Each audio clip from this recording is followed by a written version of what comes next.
If you're getting this image of a key on your dashboard, that means the battery in the keyless remote is dying and it's time to replace it. This is for the Infiniti QX80, and fortunately, it's a very simple process. First thing you need to do is remove the physical key from the key fob. To do that, look on the back of the key fob and you'll see the key lock there. Just slide that little button up and the key will remove from the fob. You need a small screwdriver and you stick it in that slot right there and you just twist the screwdriver. And you can see that case open up a little bit right there. And then you can take the screwdriver and just go along the edge and pry up the rest of the case. Carefully open the case up. Try not to get your fingers all over everything.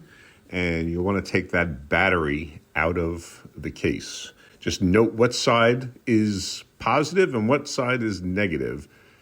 The battery will have a plus on it to indicate, and you want to make sure that when you replace it, you put it back down the same way. So the battery you need is a CR 2025, or just 2025 as it says on the packaging there. Make sure you orient it the same way, looking for the positive side. For me, that was facing down.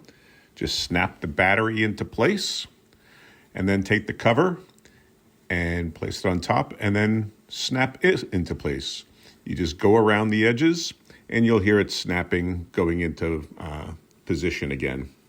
And once it's complete, you take the key and you reinsert the key into the fob.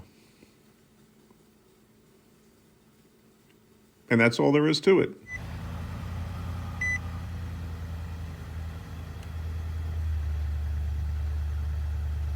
And now it's gone. So it's as simple as that. Changing the battery on the key fob. You don't have to worry about getting locked out. Okay, thanks for watching.